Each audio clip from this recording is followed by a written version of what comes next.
გვაქვს ერთი ძალიან საინტერესო მასალა. ეს არის ვრცელი ინტერვიუ სერიულ მეწარმესთან, ქრის კერნერთან.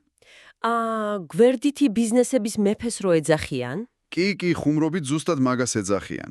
და მისი ისტორია, მისი რჩევები მგონი იდეალურია შენთვის, თუ ოდესმე გიფიქრია, რომ რაღაც საკუთარი წამოიწყო. მაგრამ გონია, რომ ამისთვის ან გენიალური იდეა გჭირდება, ან რაღაც უზარმაზარი ფული? ზუსტად. ხო და ჩვენი მიზანიც ეგ არის დღეს, რომ ამ მასალიდან ამოვკრიფოთ არა პროსტა ინსტრუქციები, თუ რა უნდა გააკეთო. ანუ ნაბიჯ გეგმა. არა, უფრო ღრმად წავიდეთ, მის ფილოსოფიას ჩაუღრმავდეთ. ანუ როგორ უნდა იფიქრო, რომ შენი იდეა რეალობად აქციო. გასაგებია. გავშლით მის მიდგომას, რომელიც ბეგოლოდ სამ რამეზე დგას. ფსიქოლოგიური ბარიერების დანგრევა, კოპირება ეს საინტერესოა. და იდეების ძალიან სწრაფად და იაფად დატესტვა. მართალია, საქმე ეხება, როგორც მივხვდი, არა რაღაც რევოლუციის მოწყობას, არამედ პირველი, პატარა ნაბიჯის გადადგმას. მზად ხარ? დავიწყეთ.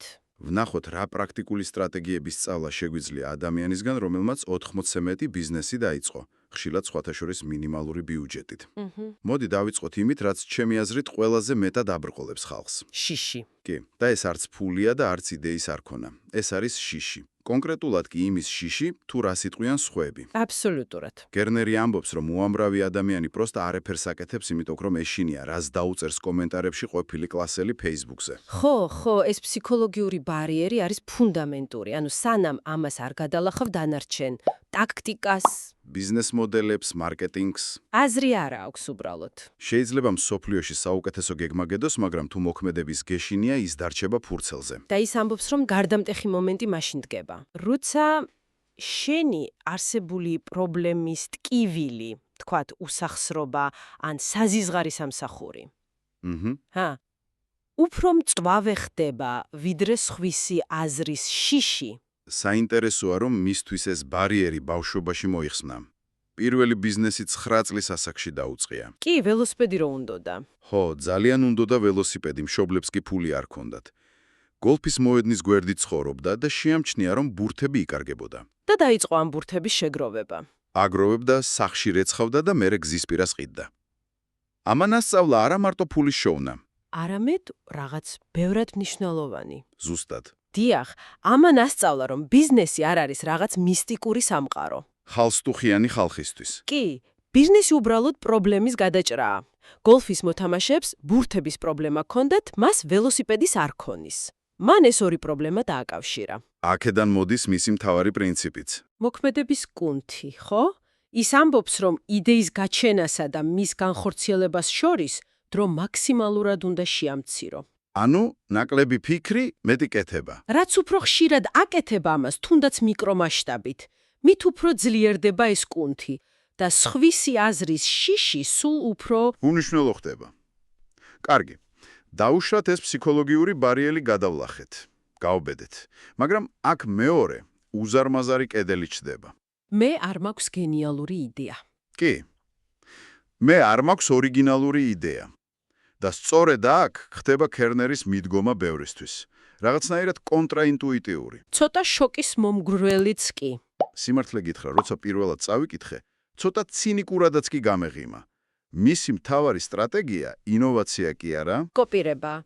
და ეს არის ალბათ ყველაზე მნიშვნელოვანი გაკვეთილი დამწყებთათვის. რატომ? იმიტომ რომ ჩვენ გვასწავლიან, რომ მეწარმეობა არის ინოვაცია, რომ რაღაც სტივ ჯობსივით უნიკალური უნდა შექმნა. ხო, think different. კერნერი კი ამბობს, რომ ეს დამწყებისთვის უდიდესი შეცდომაა. როცა ის ხედავს წარმატებულ კონკურენტს, არ ფიქრობს, ეს ბაზარი დაკავებულია.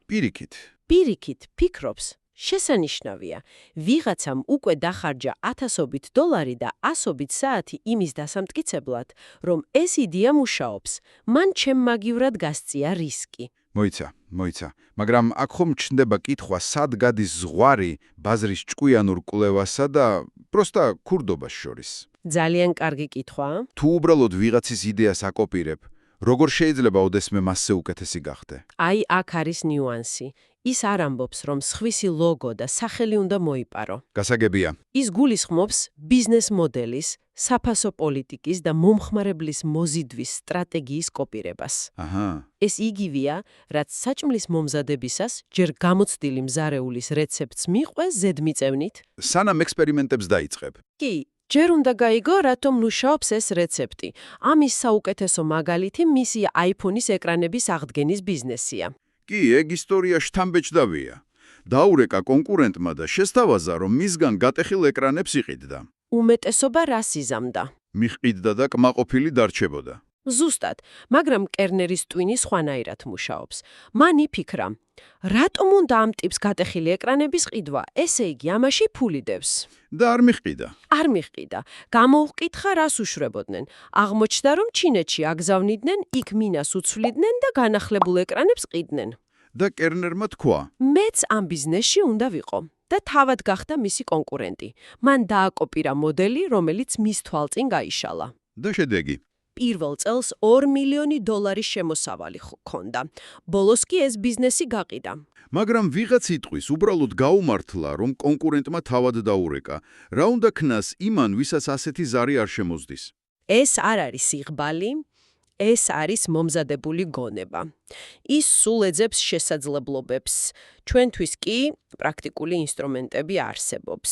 მაგალითად, ის იყენებს web archives, ანუ archive.org-ს, დროში მოგზაურობს და ნახულობს, როგორ იყო კონკურენტის ვებსაიტი 5 წლის წინ.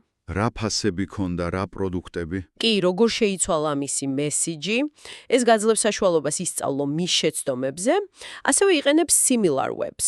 ტრაფიკის წყაროების გასაანალიზებლად. ზუსტად, საიდან მოდის ხალხი Facebook-იდან, Google-დან. ეს იმას ნიშნავს, რომ შენ იწყებ იქიდან, სადაც კონკურენტი წლების მუშაობის შემდეგ დღეს არის. და არა იქიდან, სადაც მან დაიწყო.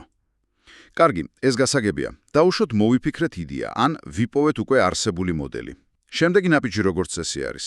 ბიზნეს გეგმის წერა, ინვესტორის ძებნა. სამსახურიდან წამოსვლა. კერნერი კი ამბობს, რომ ეს ყველაფერი კატასტროფის რეცეპტია. ხო, და გვთავაზობს იდეის ვალიდაციის, ანუ შემოწმების, ძალიან მარტივ და თითქმის უფასო მეთოდს. ეს ალბათ ყველაზე პრაქტიკული ნაწილია. ნამდვილად. ეს არის მეთოდი, რომელიც რისკს და შიშს თითქმის ნულამდე ამცირებს. მოდი მის კონკრეტულ მაგალითზე გავიაროთ, რომ ყველაფერი ნათელი იყოს. ქალებისთვის განკუთვნილი კრეატინის ბრენდის შექმნა. კი, წარმოიდგინე გაქვს ასეთი იდეა, პირველი ნაბიჯი. იყენებ ხელოვნურ ინტელექტს, Midjourney-ს და 10 წუთში ქმნი პროდუქტის ვიზუალს, შეფუთვის დიზაინს.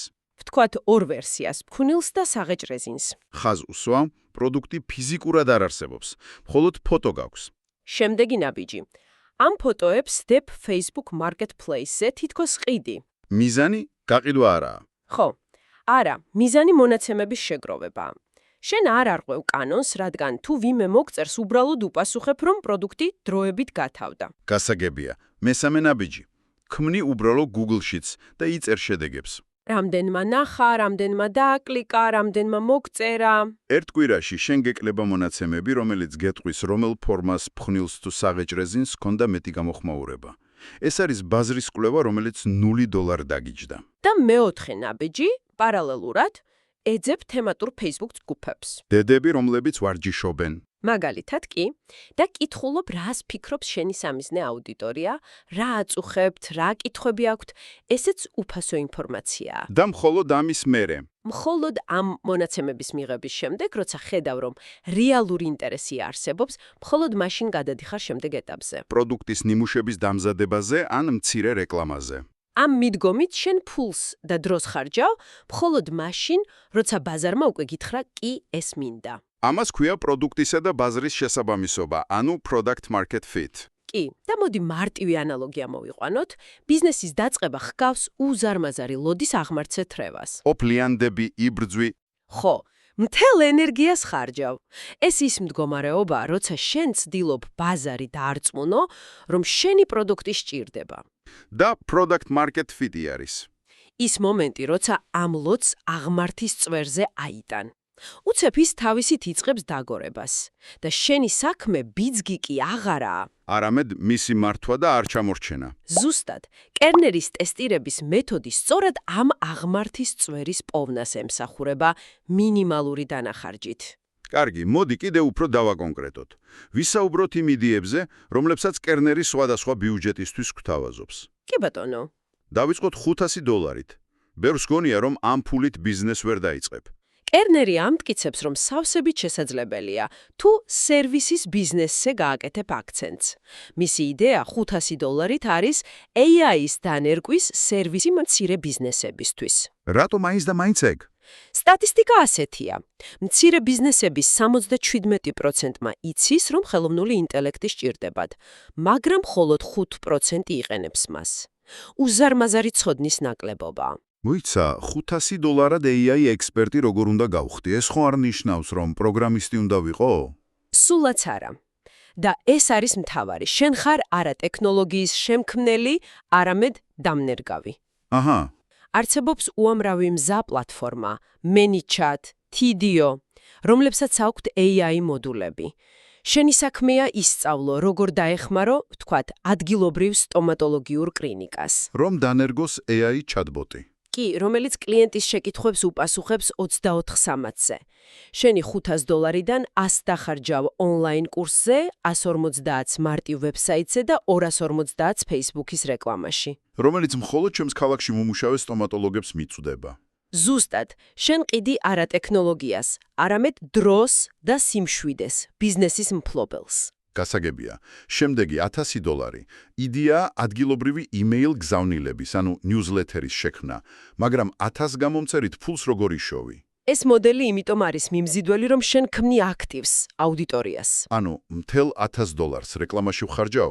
კი, მთელ ბიუჯეტს ხარჯავ მეტას რეკლამაზე, რომ მოიზიდო 1000 ადგილობრივი გამომწერი. ეს შენი საწყისი კაპიტალია. და მერე? მერე ყიდის სარეკლამო ადგილს ამ გზავნილში ადგილობრივ ბიზნესებზე, კაფეებზე, ბარებზე. ადგილობრივი ბიზნესისთვის 1000 კაციანი მიზნობრივი აუდიტორია ძალიან ღირებულია. დიდი ალბათობით ამ ბიზნესების მფლობელები თავადაც ჩემს გამომწერებს შორის არიან. რა თქმა უნდა, როგორც კი ბაზა გეყოლება, მისი შენახვა თითქმის არაფერი ჯდება, შემოსავალი კი რეკლამის გაყიდვით მუდმივად იზრდება. და ბოლოს $5000. აქ იდეა უფრო კაპიტალტევადია. პარკინგი არვეებისთვის, ანუ ბორბლებიანი სახლებისთვის, მაგრამ $5000-ად მიწას ხომ ვერ იყიდი. ვერა, და აქ შემოდის ტერმინი გამყიდველის მიერ დაფინანსება. რთულად ჟღერს, მაგრამ ხო, ამიხსენი რას ნიშნავს ეს რეალურად იმ ადამიანისთვის, ვისაც ჯიბეში $5000 აქვს და არა 40000. მოდი მარტივად ვთქვათ. შენ ფოულობ მიწის ნაკვეთის მფლობელს, რომელიც არ იყენებს თავის მიწას და სთავაზობ გარიგებას. დაფასურს პირდაპირ შენი ბიზნესის მოგებიდან ნაწილ-ნაწილ უხდი ყოველთვიურად. ანუ განვადება პირდაპირ მფლობელისგან. ფაქტობრივად კი.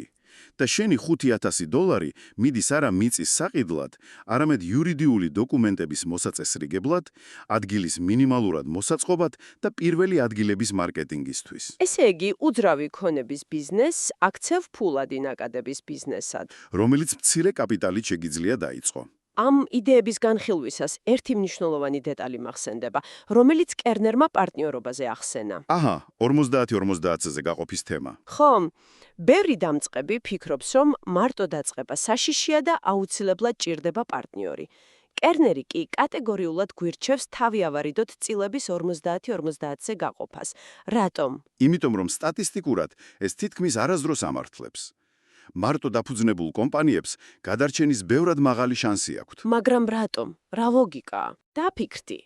50-50 რომ სამართლიანი იყოს, პარტნიორებმა თანაბარი დრო, ენერგია, ფული, კრეატიულობა და კავშირები უნდა ჩადონ.